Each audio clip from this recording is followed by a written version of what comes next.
Here we are, Saturday at the 2018 Melbourne International Flower and Garden Show. I've got Emmaline, who has a wonderful garden called The Living Garden. The Living Garden, and it's full of what sort of plants? A lot. We've got some indigenous species of flowers here from our local Melbourne region, and then we go on into dry sclerophyll and wet sclerophyll forests, which we got supplied by Garden World Nursery, so we've got some beautiful plants here.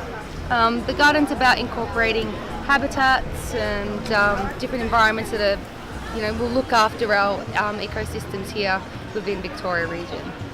Now I noticed there's a wall here and it's got some moss growing on it. How did you do that? I've been investigating moss for about 6 to 8 months. I've been dabbling in it, and I've been looking at how I can actually apply that to sort of vertical walls. And so I've made this, I've been propagating the moss.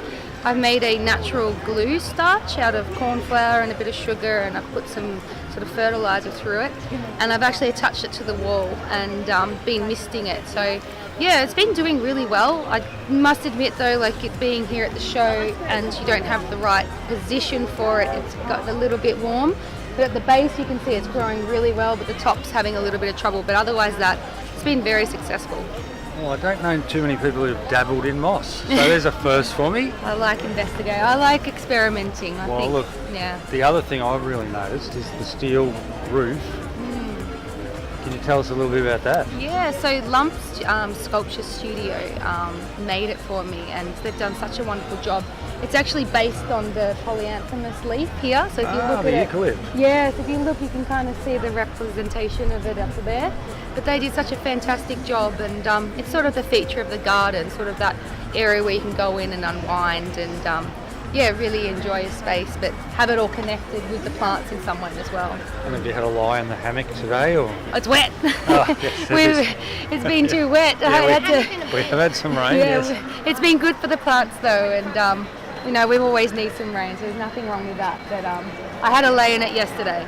Now, Emmaline, one bit that looks a little bit technical for me, and I would have struggled with, is those natural tree trunks, using them as posts. Yeah. What happened? Was that a good idea, or was it? Oh, it was a great idea. Yeah, it was. No. How did it go together?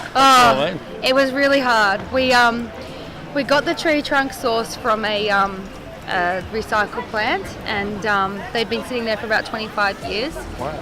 They're really wonderful because they're really, really structural. They can hold that very, very well. Now, do you know what they are? What variety? One of them's a red gum, but we do have a couple. Red gum. They're just a stunning. But if you had it, obviously at the garden show, everything's a bit smoke and mirrors. We're not allowed to create holes in the ground because we've got to make sure we're protecting all these beautiful trees. Yep. So they're all on big steel plates. We had 5 guys trying to hold them in, so it's been pretty hard. Oh, goodness. Yeah. And then the edging?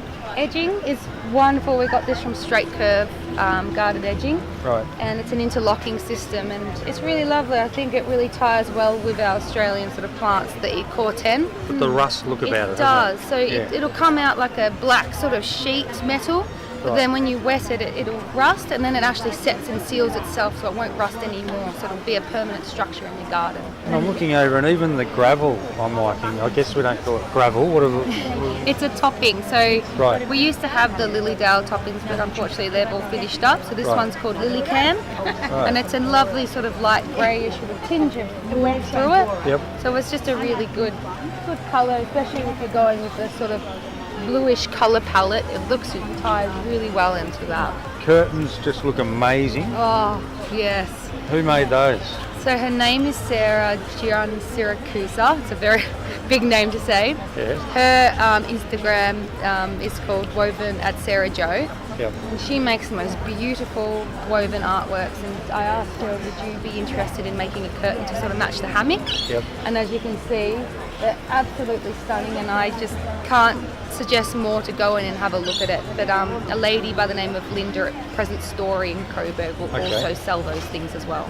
And then last of all, the water feature, which we can't really see from here, but we'll get it on the video. Yep. The lovely little creek. Looks amazing. All went together all right? It went together perfectly. I love... Who were the landscapers who did that? Liam and the crew from Indigenous Design Landscaping did all the rock work, and Good on them. they've done all the construction. Congratulations. Thank it's you. Just an awesome achievement. Yeah. You must be so proud. I'm not going to ask if you're going to come back next year because you haven't even finished this show. You've got the pull down on Monday, Yeah. which will be 3 days of hell, I Hell, suppose. it's really sad to see it all go. Yeah, oh well. Yeah, but that's part of the show, and we're all bringing ourselves to Yep. show everyone our gardens. And you know what? You're going to make something like this in real life, which I know you've already done in the past 12 months. Yeah. So congratulations. Thank you, James. You're Thank a you very champion. much. Thank you. And Yeah. we're really pleased with your silver. Yeah. And I think it's well done and for a great reward for a great effort. Thank you. So